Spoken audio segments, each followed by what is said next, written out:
Hey everybody, it's Bill from Matt-Trakker.com and welcome to this episode of Behind the Mask. Before we get started, if you haven't done so already, please subscribe to the channel. The button's down there somewhere. There's a join button if you want to help contribute to the channel. It lets us do giveaways, keeps the website going. No obligation to it, obviously, but any donation you want to make is great. Helps me keep everything going and keep Mask alive. It's basically the motto of the website. So, but yeah, and in this episode 2, we're also going to announce the winner of the Playful Cliff Dagger figure. Better picture will be in the corner. Stay tuned. It'll appear in the video. And yeah, I try to get into the reviews of some of the episodes.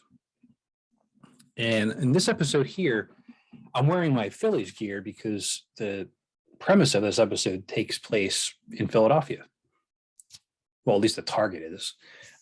This is episode 29 from season 1, A Matter of Gravity, appeared on November 7th, 1985. And the plot of this is that Venom is going to use a gravity machine to rob the Philadelphia Mint.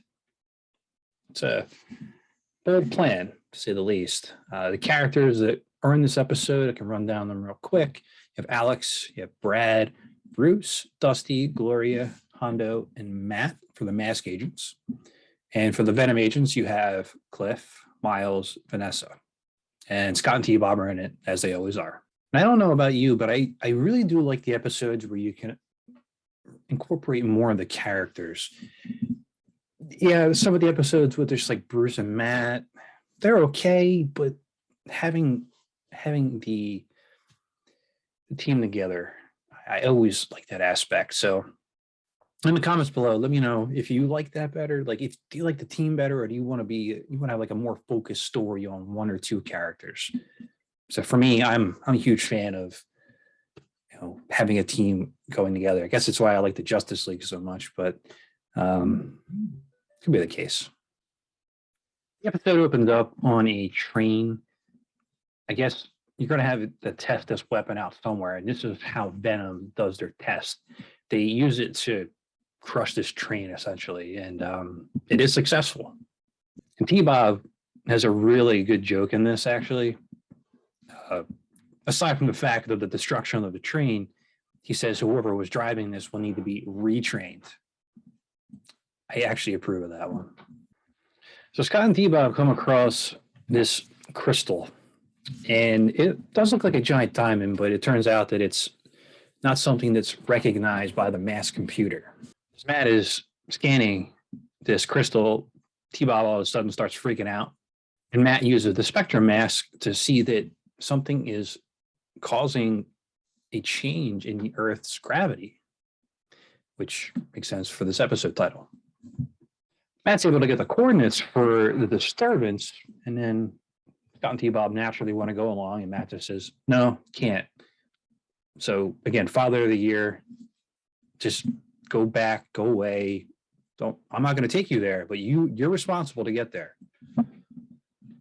How did he make 65 episodes?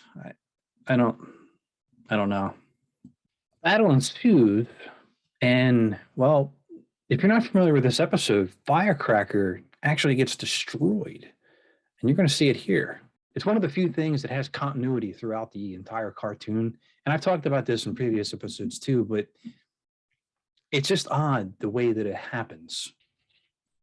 Hondo is able to escape his crushed Firecracker with the blaster mask, but then, for whatever reason, Mayhem targets T-Bob, as seen by this hilarious photo. Mayhem blasts Thunderhawk with this beam, but nothing happens to it. It just kind of settles to the ground. In the next scene later, T-Bob is fine, which is kind of weird. I don't know if that was just something that was edited out of place or on purpose, but I wanted to see what technique they used to get him from a squished trash can back into T-Bob. Let me know your theory in the comments on that, how they got him back in the form, because I have no idea how they did it. Matt eventually uses the computer to assemble the team, and then we get going. Now, we already mentioned Firecracker and Thunderhawk, but in episode 2, we also have Rhino and Shark, piloted by Gloria, which is nice to see. Jackhammer, Manta, and Switchblade are also in the episode, and there's a surprise at the end that we'll get to once we get there. So stay tuned for that as well. That has nothing to do with the giveaway, which will be announced soon. Hold on, there's a battle we have to tend to. Be right back. We have a winner to announce for the Cliff Dagger Playful figure, and that winner is Black Arrow Cartoons. Hopefully I pronounced that right. Reach out to me and we'll get that figure to you as soon as possible. Thanks everybody for participating, and stay tuned for more giveaways from the channel. We got him. Now back to the show.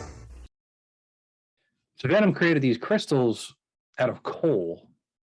Matt checks in as the team is trying to figure out what this crystal is, and he says down there.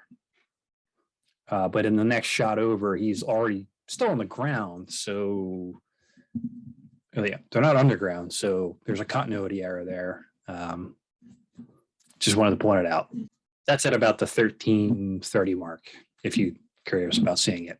Now we're in the Philadelphia city limits, I think, but it looks way too clean. And yes, I can say that because I live, right next door to it. But I also don't know how you would animate it in full. The weapons are altered for the Venom vehicles to use these crystals to make enhanced weapons. So overall, your target needed to have these weapons in order to breach it. So I guess we're seeing the story really come together here. Now, Shark's bola is able to come out and break the shield on Manta. It's also made out of this crystal, even though nothing else could penetrate it. I don't know what the bola is made of, but can't be anything that's that strong. We're not talking about, vibranium or adamantium or Beskar. We're talking about what looks to be tennis balls on a rope. You got me. Alex explains that these crystals are like diamonds. They'll break if you hit them in the right spot. But look, I don't know about you, but I haven't had too much time with all my diamonds to test that theory. So what I ask of you, my diamond stash is just not there. So if you have a diamond stash and you want to test that, let me know. We can do a video together where I watch you destroy diamonds for this channel. I actually don't get it. It's probably based off actual science, but I've never heard of it before. That mentions a street at 13th and Market. I know where that's at. Fun fact is that my company that I work for has a office in Philadelphia on 15th and Market. So right around there. 1985, masks would have been flying through there. I was 3.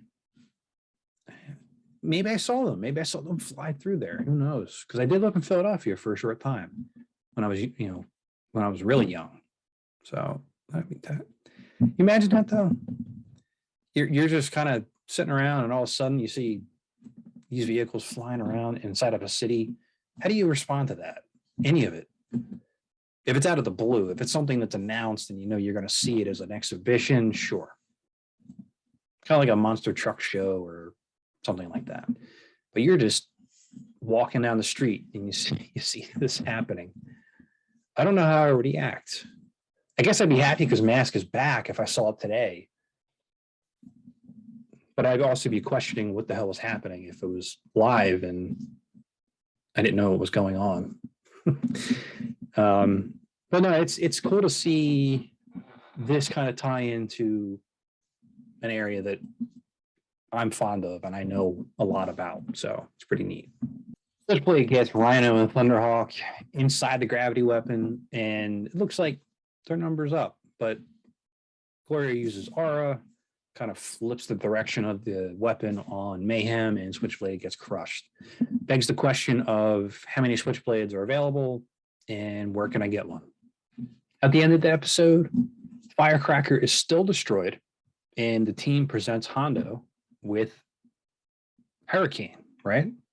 Well, no, in this episode, it's called Night Stalker. That was one of the concept names for it, but it did eventually change. So for now, Hurricane is Night Stalker. Just deal with it. Don't question it too much. It'll change. It'll be okay.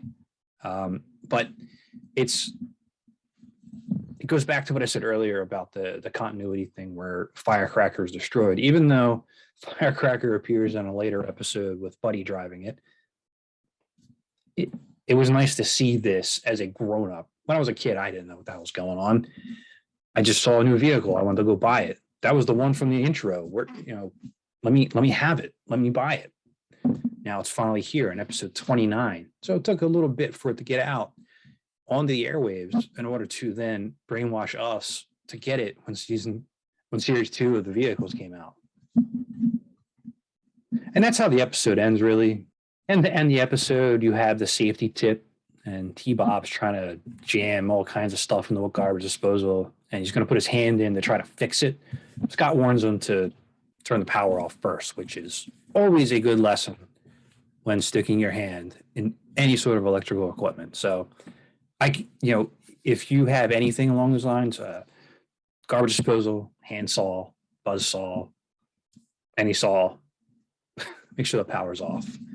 But yeah, that's the episode in general. It's a pretty neat episode with the concepts of having continuity, having vehicles be destroyed, even though Switchblade, comes back, probably the next episode.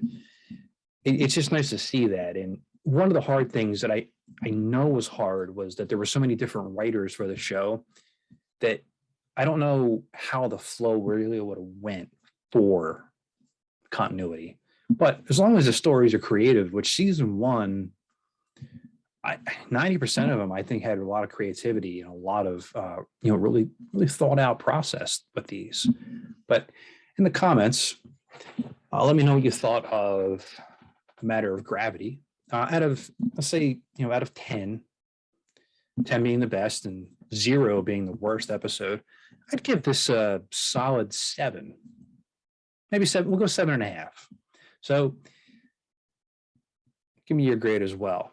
So congrats to the winner of the figure. Reach out to me, get your contact information, and I'll get that out to you as soon as I can. And please always remember to like, comment, and subscribe to help keep Mask alive. And this is Bill from Matt-Trakker.com, and I'll talk to you later. Spectrum's got such super vision. Na, na, na, na.